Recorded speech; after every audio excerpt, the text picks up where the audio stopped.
नमस्कार मंडळी, स्वागत आहे तुमचं आपल्या चॅनल मराठी ब्लॉगर कांचनवर. सर्वात आधी सांगा कशा आहात तुम्ही सगळे. होप तुम्ही सगळे मजेत असाल आणि मी पण मजेत आहे. तर या आधीचा जो ब्लॉग आहे तो तुम्ही बघितलाच असेल. मी माहेरी आलेली होती आणि माहेरी महालक्ष्मींसाठी आलेली होती. 18 वर्षानंतर मी पहिल्यांदा माहेरी येत आहे महालक्ष्मींसाठी. एक्सायटेड तर होतीच, पण तुमच्यापैकी कोणीतरी विचारलं मला की तू सासरी का नाही गेली. तर आता इतक्या वेळ मी सांगितलेलं आहे तुम्हाला की माझ्या सासरी यावर्षी महालक्ष्मी नाहीत बसवणार. तरीसुद्धा सगळेजण विचारत आहे. मे बी त्यांनी ते मागचे ब्लॉग नसतील बघितले म्हणून मग त्यांनी विचारलं असेल. त्याचं मला वाईट नाही वाटलं, पण ठीक आहे. म्हणजे काही काही लोकांना असं वाटते की काहीतरी प्रॉब्लेम झालेले आहेत का, काही आहे का. तर ह्या सगळ्या गोष्टींनी मी सासरी नाही गेली का, तर असं काही नाही आहे. यावर्षी महालक्ष्मी बसवणारच नव्हते घरी, आणि का नाही बसवणार होतं ते सुद्धा सांगते तुम्हाला. यांची जी दूरची काकू की मोठी आई लागतं, तर त्यांची डेथ झाली होती. मोठी आई, सॉरी. तर त्यामुळे मग महालक्ष्मी बसवणार नव्हते. तर म्हणून मग मी इकडे माझं येणं झालं. तर असं माझं म्हणजे याआधी पण एक वेळ असा चान्स आला होता, पण त्यावेळेला माझे पिरियड्स होते. मग यावेळेला सगळं काही आटोपलं माझं आणि त्यामुळे मी येऊ शकले. तर हे झालेलं आहे आणि छान वाटलं इथे येऊन मला. म्हणजे काय आहे की इतक्या वर्षानंतर आपण माहेरच्या महालक्ष्मींना हजर आहोत. त्यांना मी सगळ्या गोष्टी करत आहे, हे मला खूप छान वाटत होतं. याआधी तर काय मी लग्नाच्या आधी जेव्हा लहान होतो तर त्यावेळेला इतकं काही असं आपण हातभार लावू लागत नाही. म्हणजे महालक्ष्मी बसवणं हे ते. पण यावेळेला महालक्ष्मी बसवताना सुद्धा मग म्हणजे नेसवताना साड्या वगैरे ह्या त्या गोष्टी करू लागल्या. तर त्यामुळे छान वाटत होतं आणि पहिल्यांदाच मी इतक्या वर्षानंतर महालक्ष्मींना होती, तर त्या सगळ्या गोष्टींचा आनंदच एक वेगळा होता. तर माझ्या माहेरचं आणि सासरचं थोडं वेगवेगळं आहे. इकडची पद्धत थोडी वेगळी आहे, तिकडची पद्धत थोडी वेगळी आहे. काय काय करायचं काय नाही इकडचं मला बिलकुलच माहीत नव्हतं. तिथलं आपल्याला नेहमीचं आपल्या घरचं असतं तर आपल्याला माहीत असते. जरी मी तिथे जात नसेल नेहमी म्हणजे सासरी, पण तरीसुद्धा आपल्याला आपल्या घरचं बरोबर माहीत असतं की काय काय करायचं काय नाही. आणि त्यात आपण हे पण असतो, कम्फर्टेबल पण असतो. इथे आता यांच्या हातचं आहे, कल्याणी आणि दीपालीच्या हातचं इतक्या वर्षापासून. तर त्यांचे लग्न झालं तेव्हापासून तर त्यांना ते बरोबर माहिती आहे की काय काय करायचं आहे काय नाही करायचं आहे, कसं कसं करायचं आहे म्हणून. तरीसुद्धा आम्ही आंटीन मी मध्ये मध्ये करतच होतो, हेल्प करत होतो सगळ्यांना. आणि ह्या गोष्टी आम्ही एक महालक्ष्मी घेऊन घेतली होती, त्यांना आम्ही नेसवलं साड्या वगैरे. आणि ह्या ज्या साड्या आहेत आता नेसवणार आहेत त्या घेतल्या होत्या मी. मागच्या वेळेला दाखवू शकली नाही मी तुम्हाला की कोणत्या साड्या घेतलेल्या आहेत. दाखवू शकले नाही म्हणजे मला हे तर होतंच की आता महालक्ष्मींना तुम्हाला दिसणारच. एक तर बिलकुल मॅचिंग झाली होती, म्हणजे जी जांभळ्या कलरची आहे ना साडी, तर त्यांचं ब्लाऊज तर बिलकुल मॅचिंग झालं होतं. आणि यावेळेला ब्लाऊज हॅक पण आम्हाला करायचं होतं, पण ते वेळेवर मग ह्या मुलांना सांभाळणं. आता बघा नेहू अशी रडते नेहमी मध्ये मध्ये, तिला घ्यावं लागते. आणि मी ते हॅक बघितला नव्हता. नंतर मग मला यांनी सांगितलं की असं असं करावं लागतं ते. तर मग मी म्हटलं मला जर आधी दाखवलं असतं तर मी करून ठेवलं असतं इकडच्या साईडला, मला माहीत नव्हतं ना ते. तर खूप जणांनी तो हॅक यूज करून, म्हणजे इंस्टाग्रामच्या रील्स वगैरे खूप हेल्पफुल राहतात. कधी कधी काय होते की आपल्याला जे माहीत नसते ना, तर ते इंस्टाग्रामवरून तुम्हाला कळते. असं इंस्टाग्राम प्रत्येक गोष्टीसाठी वाईटच नाही आहे, खूप काही गोष्टींसाठी चांगलं पण आहे. खूप काही गोष्टी त्यामधून तुम्हाला शिकायला पण मिळतात. तर इथे महालक्ष्मींना साडी वगैरे नेसवून झालेले आहेत, आता त्यांचा शृंगार सुरू आहे. तर ह्याच गोष्टी इकडचं लहानी महालक्ष्मी यांनी दोघींनी मिळून सजवली होती, म्हणजे तिघींनी मिळून, तिन्ही सुनांनी मिळून.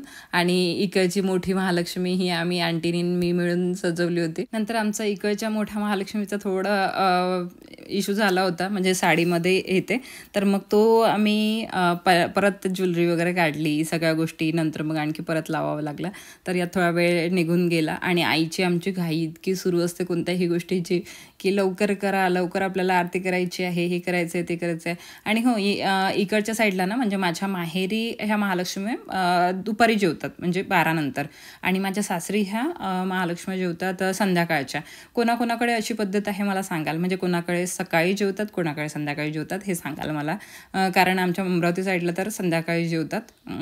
आणि अकोट साईडला, अकोला डिस्ट्रिक्ट मिस्टेक वगैरे साईडला इकडे दुपारी जेवतात वाटते.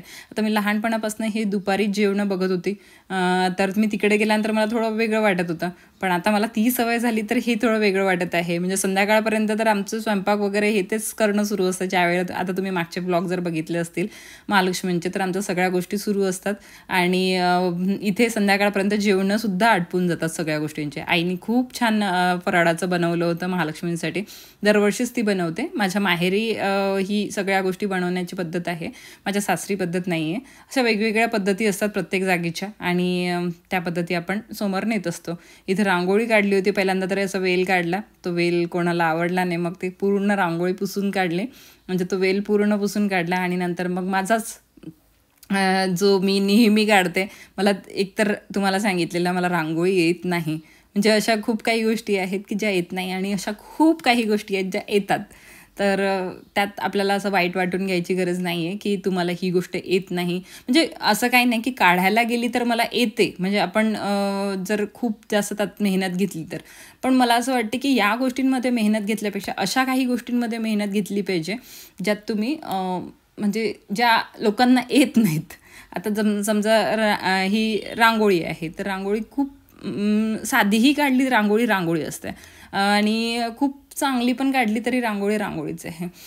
मला असं वाटतं आता रांगोळीचे पॅचेस पण यायला लागलेले आहेत, जसं ते यावर काय म्हणतात त्याला, पॉलिथिनवर काढलेली असते ना अशी, तर ती डायरेक्ट आपण ठेवू शकतो. ती तर खूपच छान आहे. म्हणजे एकदा तुम्ही इन्व्हेस्टमेंट करा आणि नेहमी तुम्ही ती वापरू शकता. माझ्यासारख्यांसाठी खूप चांगली आहे. मी पण घेणार आहेत त्या पॅचेस वगैरे. 1-2 मोठे पॅचेस मिळाले ना, तर तो रांगोळी घालण्याचा टाईम जो आहे तो वाचून जातो आपला. माझ्याकडे महालक्ष्मींना बघता. हां बरं ठीक आहे, तुम्ही रांगोळी काढा, बाकी ऑडियन्स मला बघणार आहे आता. तर चला आता इंडियन मॉम कंचनचा कॅमेरा वाचलेला आहे, नाही त्यांच्याजवळच होता, तुम्ही मला दिले, तुम्ही तिकडे घेऊन गेले मग. हां तर चला आता करा, लवकर करा, कारण की मग आता महालक्ष्मी मात्यांना तेल चढवायचं आहे, हळद लावायची आहे आणि त्यानंतर मग आरती होणार आहे. ताई तुमचा कॅमेरा वाचला. हां धपकनी खाली पडला होता. हां अच्छा, तर अशा प्रकारे आता चिमण्या निघत आहेत आमच्या इथं रांगोळीमध्ये. हे मी नाव नाही दिलं, हे आंटीने दिला, नाही तर मग ऑडियन्स म्हणणार अशी कशी बोलते तू तुझ्या नंदेला. तर हे आंटीने नाव दिलेलं आहे कंचनताईच्या रांगोळीला, चिमण्या. एकच रांगोळीचा वेल तर येते मला. हां छान, तोच सगळीकडे असतो आपला, मिरवतो. बरे असे एक पाकडी काढा, तिकडे 6, इकडे 4, इकडे काय काढून देऊ. ठीक आहे काढा तुम्ही आता. चला सर्व तयारी झालेली आहे. ताई तुम्ही तिकडे येऊन जा. हे पानं ठेवले का तू उचलून? पानं ते ताईनच ठेवले होते. चला माझी रांगोळी वगैरे काढून झाली. आता यानंतर आरतीच होणार आहे आणि आरती तुम्ही लाईव्हमध्ये बघितलेलीच आहे, तर त्यामुळे जर तुम्ही लाईव्ह नसेल बघितली आरती तर तुम्ही बघून घ्या. आणि बस त्यानंतर आम्ही दर्शन वगैरे केले. नंतर मग आमच्या दुसऱ्या दिवशीची थोडीफार तयारी केली. तर हा होता आजचा दिवस. कसा वाटला तुम्हाला हा छोटासा ब्लॉग मला कॉमेंट सेक्शनमध्ये नक्की सांगा. व्हिडिओ आवडल्यास लाईक करा, शेअर करा आणि चॅनलला सबस्क्राईब करायला विसरू नका. आणि हो, मी भेटते तुम्हाला माझ्या नवीन छानशा व्हिडिओमध्ये. Till then bye bye, take care आणि love you all. Bye guys.